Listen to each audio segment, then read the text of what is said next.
Começar com a pergunta do Gabriel Reis, do canal Paparazzo Rubro Negro. Boa noite, Rogério. Parabéns pela excelente partida. Qual a importância de conseguir essa vantagem logo na primeira partida da semifinal, em um momento que você começa a ter alguns desfalques e uma maratona, inclusive com altitude? É importante porque nós temos, a Libertadores intercalada ao Campeonato Carioca. É um bom indício, para conseguir chegar à final.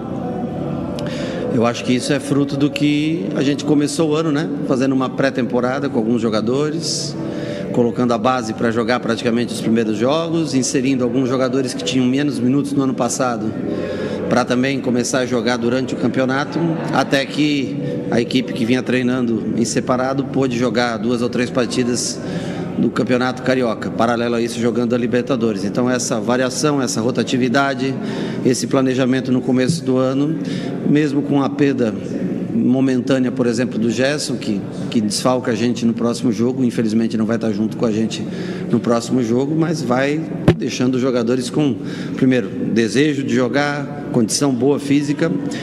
Hoje a gente conseguiu segurar alguns jogadores, o exemplo do Felipe e do Gabriel, que ficaram treinando hoje pela manhã lá no CT.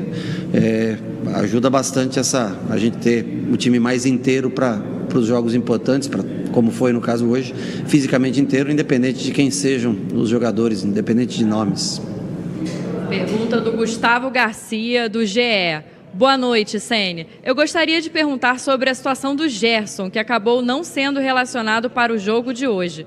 Ele realmente está de fora da partida contra a LDU por lesão? Como você espera armar o time sem ele? O Gerson tem um edema na posterior da coxa. Para essa partida ele não vai estar presente com a gente, poderia até aqui deixar para o departamento médico te responder, detalhar, mas uma lesão leve, eu acredito que em breve ele possa estar junto com a gente de novo. É um jogador no estilo de jogo que é difícil você substituir, mas nós temos jogadores que hoje trabalharam, mostraram, nós seguramos o Diego também, nós vamos achar uma maneira, analisar bem a LDU, como a gente já vem fazendo, e vamos achar uma maneira para, diferentemente da maneira que ele joga, mas alguém que possa fazer a função necessária para a gente fazer um bom jogo no Equador. Pergunta do Gustavo Henrique, do canal Gustavo Henrique Dando Choque. Sene, boa noite. O Pedro vem se firmando. Você admite que ele possa virar titular? O Pedro, para mim, é titular. O futebol, aquele futebol dos 11, já acabou faz tempo. Aquele dos 11 caras que jogavam todos os jogos, aquilo...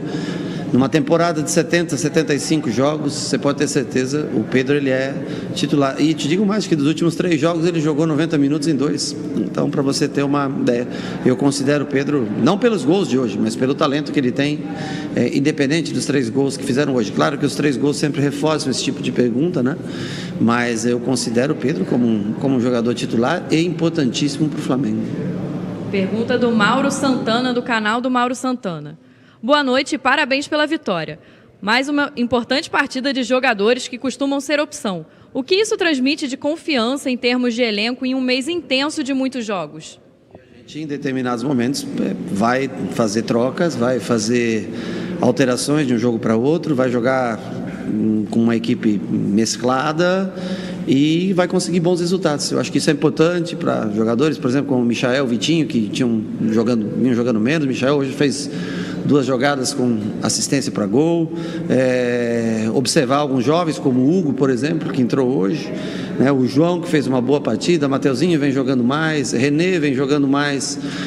Eu acho que só serve para que eles tenham ritmo de jogo e no momento em que a gente precisar eles estejam prontos para fazer bons jogos como fizeram no dia de hoje. Pergunta do Guido Nunes, da TV Globo. Rogério, desde 2019, o torcedor do Flamengo está acostumado a ver a dupla Bruno Henrique e Gabi aparecendo com destaque nos números de gols e assistências. Agora, o time considerado reserva também tem uma dupla entrosada, Michael e Pedro. Qual a explicação para eles estarem dando tão certo juntos nessa temporada? Bom, eu repito, para mim, eu não tenho essa palavra reserva. A cada vez são 11 que entram, raramente eu repito 100% a equipe.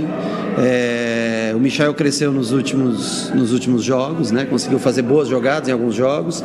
O Michael também se apresentou mais cedo para poder iniciar o Campeonato Carioca, porque ele teve pouco tempo no ano passado. Com isso vai ganhando confiança. O Pedro já está acostumadíssimo, apesar de ser hoje, se eu não me engano, a primeira vez que ele faz 3 gols pelo Flamengo, né? Se eu não me engano, é seu primeiro hat-trick pelo Flamengo, mas é um jogador que já é acostumado a essa função. Treinamento, repetição, a gente faz muito treino e eles estão sempre juntos. Ajuda, e o Michael hoje, curiosamente, fez melhores jogadas pelo lado direito, onde ele tem um cruzamento melhor, por causa da perna boa, até do que o lado esquerdo. Então, eles têm entrosamento natural do dia a dia do treinamento. Pergunta do João Pedro Granete, da Coluna do Fla. Boa noite, Rogério. Mesmo com poucos minutos em campo, Arrascaeta distribuiu bons passes e deu uma assistência para o Pedro. Gostaria que analisasse o momento do jogador e a importância do camisa 14 dentro do esquema da equipe. Análise que eu sei que é debatida e feita quase todos os dias pela imprensa de maneira geral, né? Para nós, eu já falei em outras oportunidades, é um jogador inteligentíssimo, tecnicamente diferenciado. Por isso a gente cuida tanto, né, desses jogadores. Botei um pouco 20 minutos, achei ele para jogar hoje, para tê-lo já em melhores condições para o jogo de terça-feira. É um jogador imprescindível, importantíssimo, assim como tantos outros. E ele, com pouco espaço, com espaço pequeno, ele consegue tirar sempre um coelho da cartola. Vem sendo decisivo, hoje não fez gol, mas deu a última assistência para o terceiro gol do Pedro, que fechou a partida. A última pergunta é da Luciana Zogaib, da Rádio Ferge. Rogério, boa noite. O time vinha levando gols em todos os jogos e hoje saiu ileso. O Diego Alves teve papel importante, mas que outro aspecto positivo você destacaria no sistema defensivo? Eu acho que nós, apesar de nós termos sofrido mais chutes a gol do que nos últimos jogos, hoje o Diego fez 3 ou 4 boas defesas, uma especial no primeiro tempo, uma que o Aleph saiu cara a cara, bateu, fez uma grande defesa, mas eu acho que o Gustavo foi muito bem no dia de hoje, acho que fez uma partida segura. O Arão se colocou à disposição, era um dos jogadores que eu ia segurar para descansar, porque ele já jogou, vem jogando semana a semana, mas se colocou à disposição, estava um pouco mais inteiro do que o Bruno. Depois ele tomou uma pancadinha na perna, nada que preocupe para o próximo jogo, mas eu preferi tirá-lo e já dá também um pouco de ritmo para o Bruno, né? Foram bem, o Hugo marcou bem, jogamos com 2 volantes não tão avançados, né? O Hugo e o João, uma proteção um pouco melhor, mas mesmo assim sofremos algumas finalizações, algumas bolas por dentro que nós temos que melhorar, isso na hora da pressão, da marcação. Mas bom que o Diego trabalhou, fez um grande jogo, mais uma vez, né? Contra o Palmeiras, já deu um título pra gente na disputa de pênaltis, hoje fez mais um grande jogo. É importante, é ruim, não é. É bom quando o goleiro aparece pouco, mas quando aparece bem, também valoriza. Mas eu acho que fizemos uma boa partida defensiva e conseguimos zerar numa noite. Eu acho que isso é bom porque traz confiança sempre para jogos importantes que vêm a seguir. Muito obrigada e parabéns pela vitória.